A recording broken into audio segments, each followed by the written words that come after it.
नमस्कार दर्शक बंधु प्रियास किचन ने आपण समस्त को अनेक अनेक स्वागत।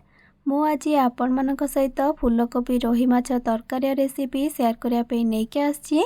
नॉर्मली आपण माछ तरकारी किंबा फूलकोबी तरकारी बनैकी निश्चय खाई किंतु दुईटी को मिक्स करके यहीपरी तरकारी थरे बनैकी खातु सीरियसली बहुत ही टेस्ट लगे। आबे तो शीत दिन चली मार्केट जुआड़े भी देखिए खाली फूलकोबी आउ शीत दिन तो फूलकोबी खाइबार मजा किछि नियारा। तेबे आपण मोर रेसिपी को देखिया वीडियोटी को फुल करंतु। आशा करी कि रेसिपीटी आपण मानकु निश्चय भल लगिले प्लीज लाइक शेयर सब्सक्राइब करने पे। तेबे चलंतु डेना करी फटाफट रेसिपीटी स्टार्ट करनेबा।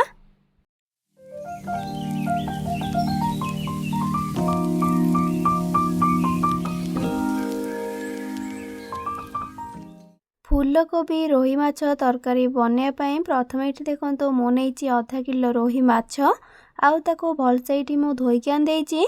एबे आम ए पकेबा स्वाद अनुसार लुण आउ गोटे छोट चामच हल्दी गुंड। एबे सबको बढ़िया से पूरा मिक्स करनेबा। हाथ रे मिक्स करने अपेक्षा आपन जदि एहीपरि मिक्स करेंगे ताले लुण और हल्दी गुंड माछ सहित भलसे मिक्स हो पारिबो। एठी देखंतु लुण और हल्दी गुंड माछरे भलसे मिक्स हो गला। एबे चलंतु एको भाजीबा। सेथिपाई कड़े को हाई फ्लेम रे गरम करके सेथिरे देबा 2 बड़ चामच हब सोरिष तेल किंबा आपण माछ को देखिकी तेल एथिरे ऐड करिवे।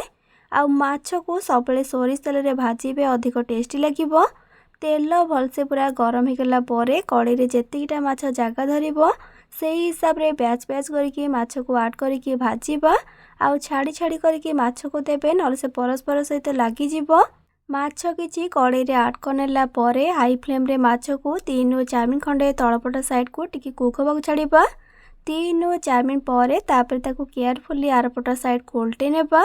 गोटे जिनस ध्यान रखिबे माछर तळपट साइडटा टिके भाजी नइथिले आपण ताको उल्टेबेनी नले माछ भांगी जिबार चांस थाए। आ स्टार्टिंग रो एंडिंग जाए माछ को आपण हाई फ्लेम रे भाजीबे। एमती को एपट सेपट करके हाई फ्लेम रे माछ को पाखापाखि 8 ରୁ 10 मिनट खंडे भल भाव पूरा भाजी नेबा। 8 ରୁ 10 मिनट खंडे भाजला परे एठी देखंतु माछ हमर दुई पट साइड रो बढ़िया से पूरा भाजी गलानी। एबे ताको गोटे जगह को काढ़ी नेबा। आउ सेही सेम प्रोसेस रे सब जाक माछ को भाजी की रेडी करनेबा। सब माछ को भाजी नेला परे तापरे सेही तेल रे ऐड करूची 1 केजी रो फूलकोबी आउ 2टी बड़ साइज रो कटा आलू। एबे सबको भलसे थरे मिक्स करनेबा। आपण एठी माछ आलू आ फूलकोबी रो क्वांटिटी निज हिसाब रे नै परिबे। सबको थरे मिक्स कर देकी गैस रो फ्लेम को लो टू मीडियम करके एको कवर करके पाखापाखि 6 ରୁ 7 मिनट खंडे भल भाव पूरा भाजी नेबा। जेमती कि कोबी आ आलूटा टिके हमर गोल्डन ब्राउन कलर के भाजी जिवो। पाखापाखि 6 ରୁ 7 मिनट परे एबे कवर को काढ़ीबा। एठी देखंतु कोबी आ आलू हमर हल्का गोल्डन ब्राउन कलर के भाजी गलानी। एबे कोबी आ आलू को गोटे जगह को काढ़ी देकी साइड रखिबा। आ तरकारी बनेबा प्रोसेस स्टार्ट करिबा।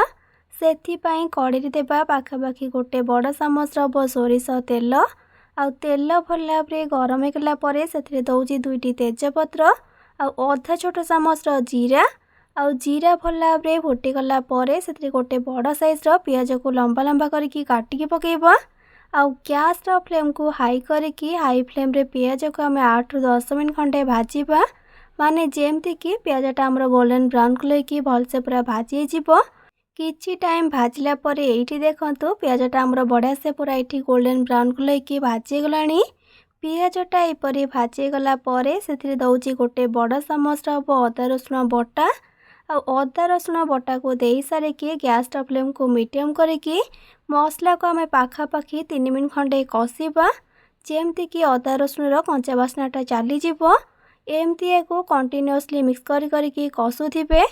मीडियम फ्लेम रे 3 मिनट खंडे कषला परे एठी देखंतु अदा रसुण रो कंचा बास्नाटा चली गलानी। एबे हमें गैस रो फ्लेम को लो कर देकी सेथिरे पकेबा आधा छोट चामच हल्दी गुंड, 1 छोट चामच राग लंका गुंड, 1 छोट चामच काश्मीरी लंका गुंड, आधा छोट चामच धनिया गुंड आउ 2 छोट चामच दउची माछ मसला बा आपण या जगह चिकन मसला कि मीट मसला दे पारिबे। एबे सेथिरे 1-2 चामच भलिया पानी को देबा।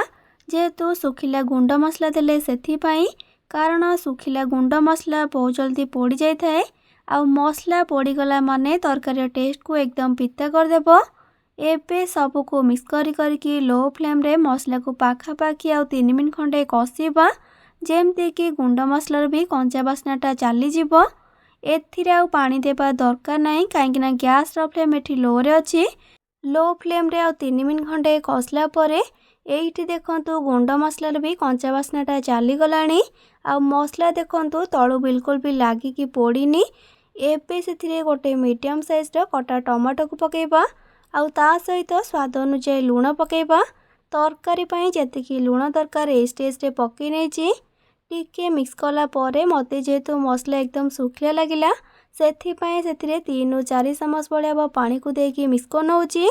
आ मिक्स कर देकी गैस फ्लेम को एकदम लो करिबा आउ लो फ्लेम रे को कवर करनेबा पाखापाखि 5 मिनट पाई जेमती कि टमाटो पूरा सॉफ्ट है मसला भल भाव कषिकी से तेल छाड़ा स्टार्ट हेबो।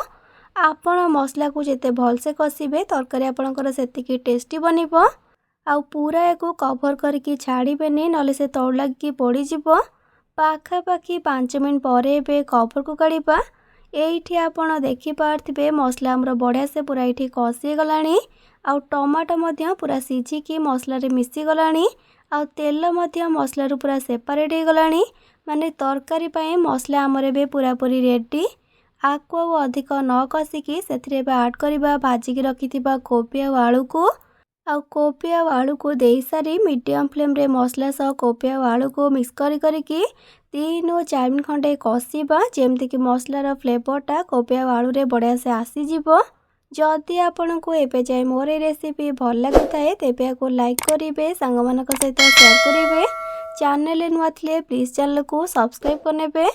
पाखापाखि आउ 3 ରୁ 4 मिनट खंडे कषला परे एइठी हमर एबे मसला सह कोबी आउ आलू भलसे पूरा कषि गलानी आउ बास्ना मध्य बहुत ही बढ़िया आसतिला। एबे आमे अधिक न कषिकी सेथिरे ऐड करबा ग्रेवी पाई पानी। एइठी मु पानी 1.5 बाउल दउची। पानी आपण निज हिसाब रे देई परिबे जेतिके आपण तरकारी रो कंसिस्टेंसी रखिया पई चाहुथिबे। पानी को देला परे सबको भलसे मिक्स करनेबा आउ मिक्स कर देके गैस रो फ्लेम को करबा हाई आउ हाई फ्लेम रे तरकारी को पाखापाखि 5 मिनट खंडे फुटिबा को छाड़िबा बा तरकारी रे गोटे बॉयल आसिया पई छाड़िबा। एइठी देखंतु तरकारीटी फुटिबा स्टार्ट हेलानी। एबे हमें गैस रो फ्लेम को मीडियम करबा आउ मीडियम फ्लेम रे 15 मिनट खंडे फुटे नेबा। 15 मिनट खंडे फुटिला परे एइठी देखंतु तरकारी रो कलर केते बढ़िया आछि आउ कोबी आउ आलू हमर पाखापाखि 70% भलिया सिझी गलानी। एबे हमें एथिरे भाजी रखिथिबा माछ सब को ऐड करनेबा। कोबी आउ आलू 70 ରୁ 80% सिझिला परे जाइकी तापरे सेथिरे माछ को ऐड करिवे। कारण माछ अधिक सिझी गले माछ तो जहाँ भांगी जाए ता छड़ा खाइबा को भी एते बेसी भल लगी न थाए। माछ सब को ऐड करनेला परे गैस रो फ्लेम को सेमती मीडियम रे रखिकी आउ 10 मिनट खंडे फुटिबा को छाड़िबा। मीडियम फ्लेम रे आउ 10 मिनट खंडे फुटेला परे एइठी हमर एबे आलू कोबी सब भल भाबरे सिझी गलानी आउ ग्रेवी मध्य एकदम परफेक्ट अछि। आकु अधिक न फुटेकी गैस रो फ्लेम को ऑफ करके सेथिरे पकेबा आधा छोटा चामच रो गरम मसला गुंड आउ किछि कटा धनिया पत्र हल्का टिके ताको मिसे नेबा। एइठी हमर एबे फूलकोबी माछ तरकारी रेडी गला। तेबे आपण मोर रेसिपी को घरे थरे नियति आपरे ट्राई करिवे आ बने की खाई सारा परे किपर लागिला कमेंट सेक्शन में जणाया पई जमा भी भूलिबेनी। भल लागिथिले प्लीज लाइक शेयर सब्सक्राइब करनेबे। तेबे आजि पई रहउची पुणी आसीबी नुआ एक रेसिपी नै कि से पर्यंत रहिली। Love you all. जय जगन्नाथ।